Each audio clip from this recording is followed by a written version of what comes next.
दोस्तों, कैसे हैं आप सब। तो हम एक्सरसाइज 8.3 की बात करेंगे, जिसमें जो क्वेश्चन रह गए थे बनाना उसको हम सॉल्व करेंगे, है ना। तो इसमें क्वेश्चन नंबर 3 पे हम थे। आइए क्वेश्चन नंबर 3 को हम देखते हैं कि किसी the population of a city decrease from 25,000 to 24,500, find the percentage decrease. ठीक है, तो स्टार्टिंग में पॉपुलेशन क्या था 25,000, डिक्रीज हुआ कितना हो गया 24,500। तो कितना डिक्रीज हुआ 500।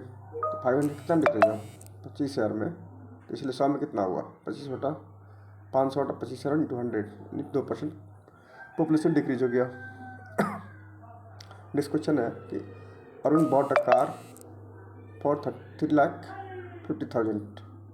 Next year the price went up 3,70,000। What was the percentage of price increase. ठीक है, तो कार जो खरीदा गया वो 3,50,000 खरीदा गया और एक साल बाद उसका वैल्यू बढ़ के 3,70,000, एक साल बाद उसी कार का वैल्यू 3,70,000 हो गया खरीदने पे। उसी कार का न्यू कार होगा, तो उसी न्यू कार का वैल्यू बढ़ के इतना हो गया। तो कितना वैल्यू इंक्रीज किया तो 20,000, है ना।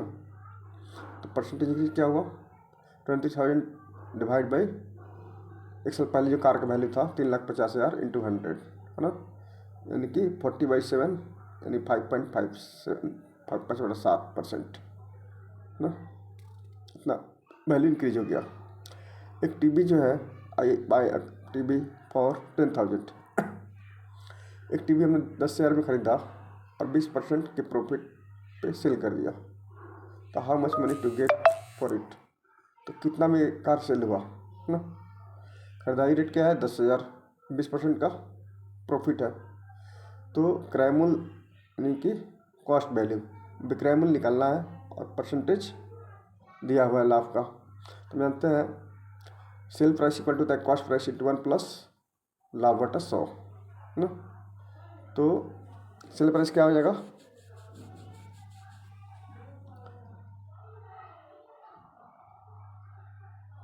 2,000 का प्रॉफिट हुआ तो इस फॉर्मूले बना सकते हैं, तो डायरेक्ट ऐसे कर ले, प्रॉफिट निकाल लीजिए, है ना। प्रॉफिट 20% है तो प्रॉफिट हो गया 10,000 का 20% 2,000।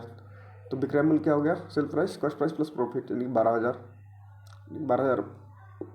कार बिका, 12,000 में वो टीवी बिका था। Juhi sells a washing machine for Rs 30,500। Juhi ने 13,500 में वॉशिंग मशीन को बेचा, इसके बाद उसका 20% का लॉस हुआ। तो इसकी खरीदारी रेट क्या है, तो हम जानते हैं कॉस्ट प्राइस और सेल प्राइस, है ना। तो सेल प्राइस इक्वल टू होता है cost price into 1 minus loss बटा 100। तो इसलिए कॉस्ट प्राइस क्या हो जाएगा, कॉस्ट प्राइस जाएगा 100 इंटू माइनस लॉस परसेंट बटा SP। तो 100 इंटू 100 माइनस 20 13,500, सॉल्व करने में इसका वैल्यू आ जाएगा 16,875। नेक्स्ट क्वेश्चन है chalk contains calcium carbon and oxygen ratio 10, 3 and 12। Find the percentage of carbon. Total ratio को हम जोड़ें, तीनों को जोड़कर 25। तो कार्बन का परसेंटेज क्या होगा 3/25। तो परसेंटेज क्या हो जाएगा 3/25 इंटू 100 यानी कि 12% कार्बन है। किसी स्टिक चॉक में कार्बन 3 ग्राम हो तो वेट क्या होगा, चूँकि weight of carbon chalk 3 gram, latest assume wait of the stick is x ग्राम। तो x का 12% होगा 3 ग्राम, यानी कि x का वैल्यू क्या निकल जाएगा 25 gram. Weight of the stick is 25 gram. Amina buys a book for 275 rupees and sells a loss of 15%. How much does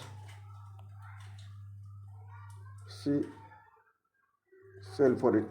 sale price निकालना अगर हानि हुआ है तो सेल प्राइस क्या आ जाएगा cost price into 1 minus loss बटा 100 यानी कि 100 माइनस 15 बटा 100 इंटू 275 इंटू 235 रुपये 75 पैसे उसका सेल प्राइस था।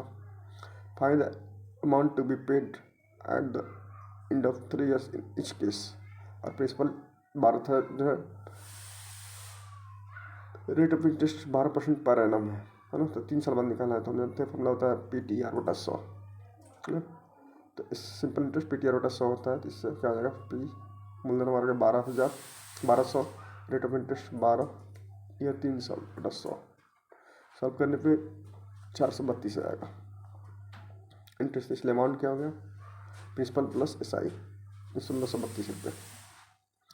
प्रिंसिपल अगर 7500 हो 5% तो क्या हो जाएगा, इंटरेस्ट निकल जाएगा PTR बटा 100 फॉर्मूला से 1125, तो अमाउंट आएगा 8685। इस तरीके से what rate gives 280 as interest on sum in 2 years. ऐसा ही अगर सिंपल इंटरेस्ट 280 हो तो इंटरेस्ट क्या होगा कि 2 साल में वैल्यू इसका बढ़ के इतना आ जाए। पी जो है इतना दिया हुआ है, SI 280 है, तो हमको R निकालना है, तो R इक्वल टू क्या आ जाएगा 100 200 डिवाइड बाई 56,2 सॉल्व करेंगे तो 0.25% पर एनम आएगा। Meena gives an interest of 45 rupees of 1 year at 9% rate per annum. What is the sum of she has borrowed? तो क्वेश्चन सिंपल इंटरेस्ट दिया हुआ है 45 rupees, rate of interest 9%, time 1 year, तो P निकालना है, तो SI equal to PTR बटा 100, तो इसलिए P equal to 500, friends the borrow amount क्या था 500 था।